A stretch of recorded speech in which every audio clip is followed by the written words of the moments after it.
What's going on, everybody? It's Fate Dating Coach Elliot Scott, and as you can see by the title below, we're going to talk about how to correctly be cold, or even why you need to be cold, okay, in order for him to regret everything. So I wanted to make this like an ultimate guide type of video where I go over everything you need to know in terms of being cold, what it looks like, when to do it, and stuff like that in order to get a guy or maximize your chances for him to regret it. So the first thing is, what does cold look like? In my opinion, please do this first, ladies, what I'm about to tell you. I do not think being cold or no contact or any of that should be done until the very end, meaning it's the last thing. It's the last ditch effort. It's the Hail Mary, okay? I'm a dating coach first. I like human dynamics, meaning I like clarity. I like closure. I like consistency. I like communication. I like sitting down and talking about the problems, okay? So if a guy's pulling some BS, depending on what it is, like if he says, I'm not going to call, or if he says, I'm going to call you and he doesn't, I'll let that slide once. If he does it again, I'll call it out. That's not something to do no contact or pull away off of, though, right? However, if things are adding up like he's doing that and then he's being sporadic or he's leaving you on red, then you definitely have to call that out, ladies. You have to call it out. And if you call it out and he doesn't change, then being cold, is starting to, you need to start taking effect, okay? Or if he says, okay, I'm sorry, I understand, blah, blah, blah, misunderstanding, big mistake, I was busy, whatever. And he apologizes and he says he's going to do well, okay? And then he does well, he fixes it for a while, and then it goes back, 2 weeks later to the same problem, you gotta call it out again. If he cannot fix it, then you have to go cold, in my opinion. If you keep calling something out, right, he's not fixing it, and you stick around, you're the one who has to pay the cost of that, unfortunately. That's just how it works. You have to pay the cost. I don't want you to pay the cost. High-value women do not sit there and take these shots. She does not sit there and deal with it. No, she calls it out, okay? If a man cannot fix his own problems, it's either he doesn't care enough or he doesn't like you or he's taking you for granted, which you're not about any of that, okay? So then you do no contact and you pull away. Okay, so that's kind of when to do it. Now, as I said, what does it actually look like? I guess there's a spectrum of it, but I'm a big believer. If you want to get a guy to regret losing you, you have to cut him off completely. That doesn't mean block him on everything. That's not what I'm saying. I actually don't even care if you keep him on social media or not.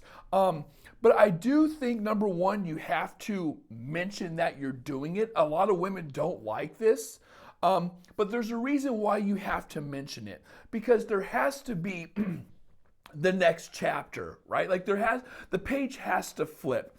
And I think it will do more harm than good in the long run, where nobody's saying anything, and then you guys are in this gray area where it's like, well, who's going to reach out first? Because he's going to call your bluff, ladies. This is what ladies don't understand. A man's going to call your bluff. If he's already doing this stuff to you, right, his mind's in a certain place, meaning if he's already sporadic with the texting, leaving you on red, he's changing, he's not like he was 2 weeks ago, there's a reason why. There is a lack of something there, whether it's a lack of interest, a lack of effort, a lack of care, a lack of feelings. It's there, okay? Whereas if you're being honest with yourself, you want this to work out. And you're doing no contact for one of two reasons. The reasons I tell women to do it, which is a high value, self-respect type of thing, and you're done with it, like you're not dealing with this, I'm a high value woman. And then the reason a lot of you do it, which is the reason you shouldn't do it, which is like you're putting on this mask like you don't care or you're done, but you're actually doing it to get a result, to get him to chase. But that doesn't work when you're talking to a guy and then you stop talking to the guy and it's kind of like just up in the air. There's no consequence to his actions. He doesn't actually know you're done with him. He might just think you're playing the game just like you think he's playing the game. I rather a woman, like I said, confront a guy again. It doesn't work out. And then she says, hey, you know what? No hard feelings. You're just not in it as much as I do. I wish you the best. And then she kind of does her own, if you change or if you this or whatever, let me know. Peace, right? Now, I wouldn't say it in a way where you're closing the door. I wouldn't say that. Well, bye. It was fun. Nice knowing you. I wish you the best of luck. Go on your journey. But I wouldn't say the goodbyes. But I would leave the door open and say, well, you know what? Just seems like you're not ready. That's fine. I'm going to go do my own thing. If you ever change your mind, let me know. And then you go and actually do your own thing. Now, the power of this comes where I call it the actress. Like, you have to be a very good performer, a very good actress. Never, ever, ever, ever, ever, other dating coaches will tell you otherwise. Never do no contact if you cannot do it, because you are. I like to play from the perspective of risk avoidance, right? And I'm very logical. I've been doing this for 10 years with ladies. Okay, you're human. You're emotional, right? That's what makes you who you are. If you can't do it, you're going to cave. You're going to cave. And if you cave, it's game over. I don't care how good you play the game after. I don't care what happened. You lose. You lose. There is no reason for him to regret it. There's no reason for him to come back around. There is no reason for him to commit. He knows he has you. You're going to call a dude out several times, then say sayonara, no contact, and then come back around the minute he starts fucking blowing up your shit, or the minute you feel lonely and or a birthday comes around or a holiday and you say happy holidays, happy birthday, hey, how have you been? You guys start texting. He knows he has you. He knows he has you. So ladies, if you're going to do no contact, up to this point, everything I'm saying is, if you're going to do no contact, do it as the last straw. Try to make it work. Do your part so you don't regret it. Say, hey, you know what? I did my part. I tried, man. I tried. I did my part. I'm not going to beat myself up over it. I met him halfway. He just wasn't ready. He's just not there. So you don't regret anything. And then you follow through. But only follow through if you can.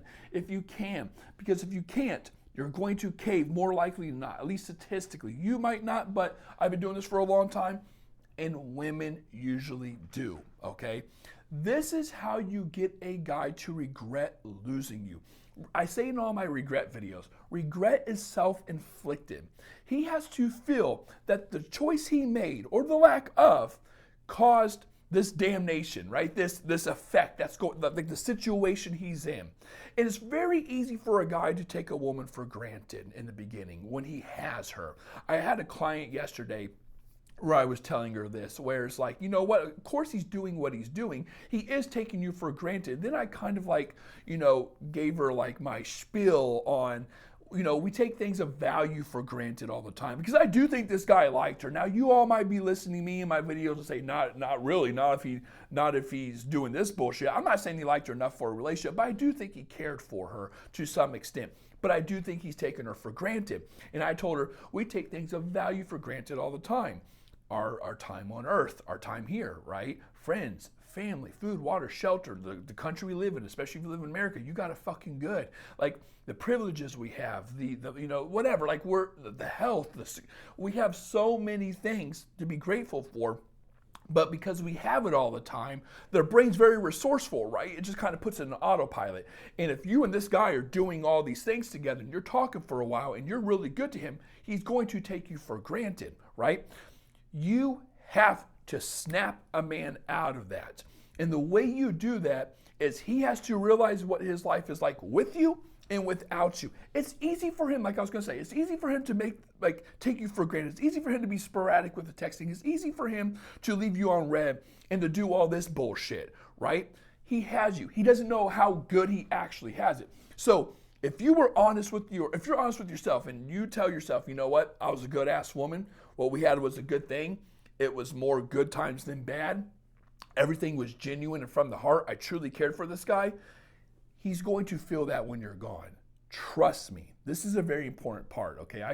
What did I call this? And I have it in one of my guides, which are down below, by the way. I call it like the universal truth, where if you guys are bickering all the time and there's a lot of egos involved and there's more liabilities than assets in the situation, he's not going to regret it.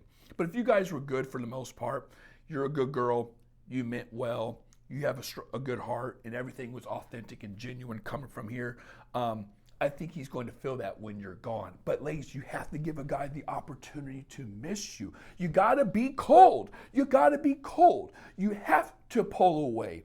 You have to let him reach out and you say nothing. Okay? You have to have him wonder what you're doing. You have to stop thinking about, should I post this? I don't want him to think. Who gives a shit what he thinks? He's irrelevant. I mean, not really, because you still like him, but he's irrelevant. Post whatever you want. I'm not saying trying to make the guy jealous and post fucking guys at a strip club. No, but if you have a cute outfit, you're going out with the girls, post it. Who gives a shit? Post it. Post it, man. Women wonder why they lose, and it's because they're so contradictory. Like, you're such a contradiction. I don't mean ladies in general, just when I'm working with you, it's, I want to get this guy back, but I'm not doing the things I need to do to get the guy back. I want to show this guy I moved on, but I don't want to show him that I moved on. Because if I show him I move on, it looks like I'm closing the door and it actually lowers my chances of him coming back. Stop. No, that's why you lose. That's why you lose. Okay? You have to be comfortable being uncomfortable. You have to understand, you know what? I deserve better. I like this guy, but that is not a ticket to treat me the way he has been treating me. This will not work long run. I have to be, the long run, or long term, I have to be honest and realistic with myself. I don't want to deal with this a year from now, 3 years from now, 5 years from now. And he's going to treat you even worse. If you want a guy to miss you, you have to give him an opportunity to miss you. You have to cut him off. You have to leave him hanging. You have to make him feel it was his decisions, his lack of effort that got you guys in the situation you're in. Because if he, and again, he might call your bluff, ladies. It's going to be hard. It's going to be hard. He's not just going to like roll over, you know, for the first week you're not talking to him anymore. Oh, baby, I'm sorry. No, he's going to call your bluff. Trust me. He's in I tell my clients this all the time. You have to look at it from his perspective. He's in a really good position. There's a reason he's treating you the way he's treating you. He's in a good-ass position. He's not just going to roll over and give that up and say, okay, let's have a relationship. No, right? That's not how it works. This is a battle here. This is a battle here, unfortunately. But, ladies, if you want to get a guy to like you, you have to put him in a position where he feels, oh shit, this is what regret feels like. This is my fault. It's self-inflicted. You have to be cold. Okay, again, not saying you got to block him on everything, but you got to make him feel like he fucked up and lost. Goes back to what I said earlier. You have to be the actress. You have to win this Golden Globe, this Grammy, by being consistent with it. Not just doing it, but it's not believable. As soon as it's not believable, he's like, oh, I got this shit. I'm waiting her out. And guess what? He usually wins because he actually doesn't care. And you're doing all this for an outcome. Okay? So if you want to work with me, ladies, and figure out how to do this, or just anything in general with relationships, guys, male psychology, link is down below. Get my guides. They're absolutely going to help you with this stuff. I have a guide on no contact, all down below. Ladies, I love you all. Take care and peace.